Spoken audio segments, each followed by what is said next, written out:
അസ്സലാമു അലൈക്കും. ഒരു മനുഷ്യന് നിറക്കാൻ കഴിയുന്ന ഏറ്റവും മോശം സ്ഥലം വയറാണ്. ഒരു മനുഷ്യന് നിറക്കാൻ കഴിയുന്ന ഏറ്റവും മോശം സ്ഥലം വയറാണ്, ഉദരമാണ്.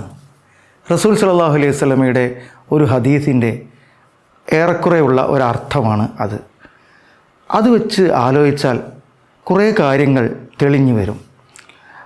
മതമല്ല പ്രശ്നം, എരിയുന്ന പൊരിയുന്ന വയറാണ് പ്രശ്നം എന്ന മുദ്രാവാക്യമുയർത്തിയാണ് തൊഴിലാളി വർഗ പ്രത്യയശാസ്ത്രം നമ്മുടെ ലോകത്ത് ഒരു വലിയ അധികാര ശക്തിയായി മാറിയത്.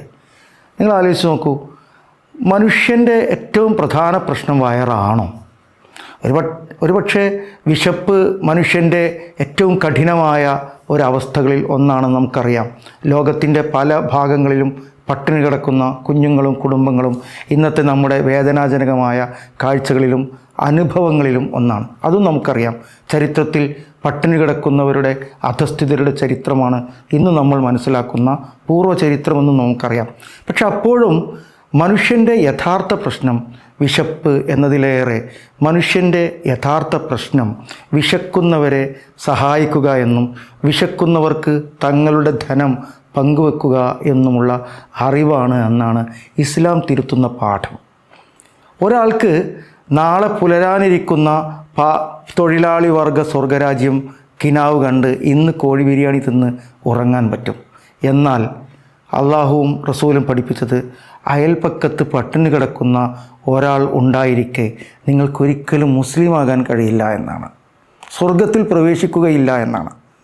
വരാനിരിക്കുന്ന തൊഴിലാളി വർഗ സർവ്വരാജ്യമല്ല, സ്വന്തം അയൽപ്പക്കത്ത് ഇപ്പോൾ പട്ടിണി കിടക്കുന്ന ഒരാളെക്കുറിച്ചുള്ള ആധിയാണ് യഥാർത്ഥ മുസ്ലിമിൻ്റെ സാമൂഹികമായ ആധി.